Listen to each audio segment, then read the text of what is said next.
Hello, welcome or welcome back to my channel. We're here for another Women's Prize video. Today they've just announced, it's 8:02, they've just announced the Women's Prize for Nonfiction Shortlist. This is actually the list I've mostly been reading through. I've just finished my 5th or 6th one and I've been really enjoying the experience, and it's been nice actually to get my hands on so many books so early on. Last year I couldn't. So yeah, it's been a really good thing, and I'm looking forward to seeing what they have in store for us for the shortlist. And I think it might like direct the rest of my reading, because there's some books that I'm just like might not get to. If they're shortlisted, maybe I will. So without further ado, let's check it out. Hello, I'm Kavita Puri, and as this year's Chair of Judges, I'm beyond excited to share with you the 2025 Women's Prize for Non-Fiction Shortlist. It's a list of 6 remarkable books by some exceptional writers. We've got memoir, nature writing, biography, others that defy genre. So raising hair will make it stay then. with you and will be read for many years to come. Here they are.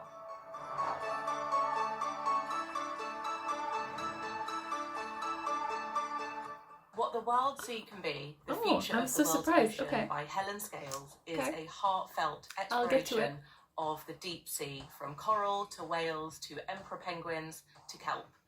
The writing is urgent and spellbinding and gripping, showing how humans have accelerated climate change and how we can fight for a better future. I absolutely loved spending time with the marine biologist Helen Scales down in the brutal and beautiful depths of the ocean. 1,000 Threads by Nina Cherry is a story I've just finished of a it. remarkable life. It's very and the good. many threads that made it. It's about belonging, family, how we find our place in society, as well as music, of course. The writing is exceptional and effortless. It is. It's a complex portrayal full of warmth, honesty, and integrity, and of how Nina came to be who she is today. Raising Hair by Chloe Dawson is a beautiful They meditation mention in the on intro. the interactions between the human and the more than human that takes you under its spell. I really like how the book opens up questions of wildness. How do we let the wild into our lives? What can we do in our own spaces to cultivate wild living? This is a captivating book that really stayed with me.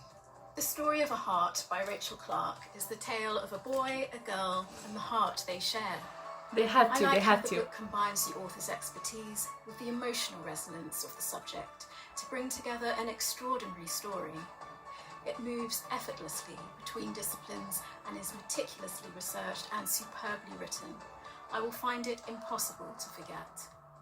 Private Revolutions, Coming of Age in the New China by Good. Yuan Yang traces a moment of transition in China through the lives of 4 women who were growing up in the years after Tiananmen Square. These coming-of-age stories are ones you rarely hear of.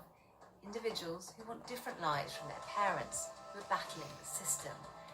It's eye-opening, beautifully written, and carefully researched. Agent Zoe, the Okay, untold story of interesting. courageous World War II resistance fighter Elżbieta Zawadzka by Claire Mully, is a masterfully written biography that brings Elżbieta's extraordinary story to life in exceptional detail. Phenomenally well researched, it's a window into World War II stories that aren't often heard, told through the life of an inspiring and powerful protagonist. I loved how the book follows Elżbieta right into the 21st century, showing the complexity of post-war politics. This is a history that still resonates today. So there we have it, the 6 titles that make up the 2025 Women's Prize Right. for Non-Fiction Shortlist. We hope that you enjoy reading them. Okay, I've just stopped the video because I need to get back to work soon. All right, okay, so great list. So I got two I think only. Story of a Heart and 1,000 Threads.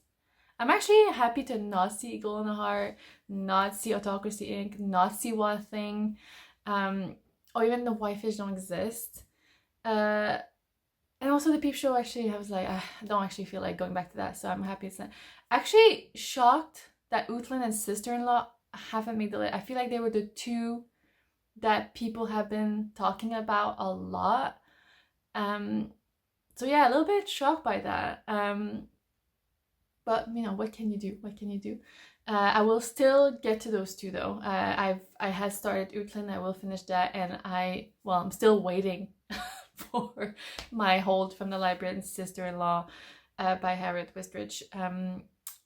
But Raising Hair, I shouldn't be surprised to see it here. I feel like it's been like a darling of British sort of non-fiction. So yeah, okay, yeah. Private Revolutions, so happy to see it here. Like I really enjoy it. I didn't think it had as much of an impact, but I think if you're looking at like a global perspective, this was adding a little extra bit from like outside of Europe, basically. Story of a Heart, yes, of course. There's nothing else to say to that. Of course. And Agent Zoe by Claire Mully. Very interesting to see this here. I think more and more people have been telling me that they've actually really enjoyed this. My hold from the library just came in, so I have to pick it up in a few days.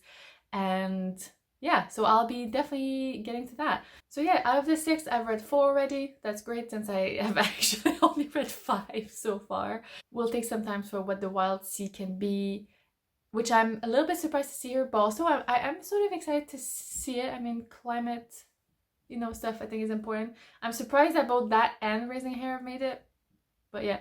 I'll make time for What the Wild Sea Can Be, and which I have access to via BookBeat, and also for Agent Zoe when I pick it up from the library. Yeah, so that's sort of the initial reaction. Let me know what you thought. Are you disappointed? I feel like people are going to be really disappointed that Jenny Fagan did not make this list, and I shared their thought. But yeah, let me know what you thought, and we'll, I'm sure, convene at some point in June for the winner announcement. When I finish reading the shortlist, I will probably make a prediction. And I guess they're already announcing the fiction shortlist next week. I feel like they've just announced the long list. I've barely read anything. I think I've also only read 4 or 5, and I had previously already read books before the long list was announced. So yeah, we'll see each other next week to talk about that list. All right, thank you so much for watching, and Hasty back. Bye.